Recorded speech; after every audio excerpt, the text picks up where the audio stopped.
బెజవాడ తూర్పు నియోజకవర్గంలో టీడీపీ జెండా ఎగరవేస్తామని టీడీపీ తూర్పు అభ్యర్థి సిట్టింగ్ ఎమ్మెల్యే గద్దె రామ్మోహన్ అన్నారు. నియోజకవర్గంలో కృష్ణలంకలో ప్రచారాన్ని గద్దె ముమ్మరం చేశారు. గత 5 ఏళ్లలో జరిగిన అభివృద్ధి కంటే రెట్టింపు అభివృద్ధి వచ్చే 5 ఏళ్లలో చంద్రబాబు హయాంలో జరుగుతుందన్నారు. తూర్పు నియోజకవర్గంలో అభివృద్ధి పనులు కొనసాగించడానికి సైకిల్ గుర్తుకు ఓటు వేసి తనను గెలిపించాలని కోరారు. ఆంధ్ర రాష్ట్ర ప్రజల మీద ఏమాత్రం గౌరవం లేని వ్యక్తి ఇక్కడ ఓట్లు అడుగుతున్నాడు. ఆంధ్ర రాష్ట్ర ప్రజల యొక్క ప్రగతిని ప్రపంచ పటంలో పెట్టాలని చెప్పి కేవలం 5 సంవత్సరాల్లో 16,000 కోట్ల లోటు బడ్జెట్ నుంచి 4,000 చిల్లర మిగులు బడ్జెట్ తీసుకొచ్చిన వ్యక్తి చంద్రబాబు గారు ఓటు అడుగుతున్నారు. ప్రజలందరినీ ఒక్కసారి ఆలోచించమని కోరుతున్నాను. ఇవాళ ఆంధ్ర రాష్ట్ర ప్రజలు ఎదోలని డైరెక్ట్గా మాట్లాడారు జగన్మోహన్ రెడ్డి గారు. ఆయనతో పాటు ఆయన ఎవరి సంకల్పం ఉంటే కూర్చున్నాడో కేసీఆర్ గారు, మోడీ గారు, వీళ్ళందరూ కలిసి ఆంధ్ర రాష్ట్ర ప్రజలు అసమర్థులని, తెలంగాణ ప్రజలు చాలా తెలివిగల వాళ్ళని, అదేవిధంగా ఆంధ్ర రాష్ట్ర ప్రజలు ఎంతో ఇష్టంగా భుజించే ఉలవచారిని గుర్రాలు తినే మేత అని చెప్పి మనని కించపరిచారు. అదే కాకుండా మనం తయారు చేసుకునే బిర్యానీ పేడ బిర్యానీ అనడం జరిగింది.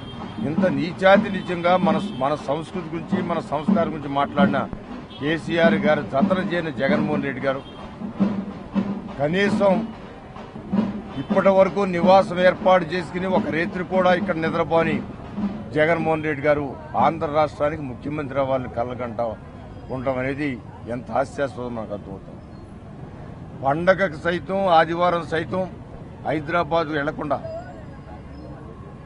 విజయవాడ నగరానికి వచ్చిన దగ్గర నుంచి, అమరావతి నగరంలో నివాసం ఏర్పాటు చేసుకున్న దగ్గర నుంచి ఈ రోజు వరకు కూడా నిత్యం మన మధ్య ఉంటూ మన అభివృద్ధి కాంక్షిస్తున్న చంద్రబాబు గారికి ఏమైనా పోలికుందా అని మీ ద్వారా అడుగుతాం. అందువల్ల ఈ రోజు ప్రచారంలో ప్రతి ఒక్క మహిళ ఎదురొచ్చి ఆహ్వానం పలుకుతా ఉన్నారు. వాళ్ళకి చంద్రబాబు గారు చేసిన మేలులే కాకుండా ప్రశాంతమైన వాతావరణం, విజయవాడ నగరమే కాదు రాష్ట్రం అంతా కూడా ప్రశాంతమైన వాతావరణం, ప్రతి ఒక్కరూ చక్కగా జీవించే అట్మాస్ఫియర్ని కల్పించే చంద్రబాబు గారు మళ్ళా రావాలి అని కోరుతా ఉన్నారు.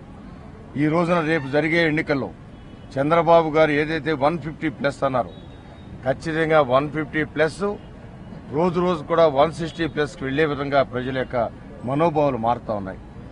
వీళ్ళ డొల్లతనం, వీళ్ళు ఏ విధంగా బీజేపీ పార్టీతో అంటగాగి బయటికి మాత్రం విడిగా ఉన్నట్టు, ఏ విధంగా కేసీఆర్తో అంటగాగి కేసీఆర్తో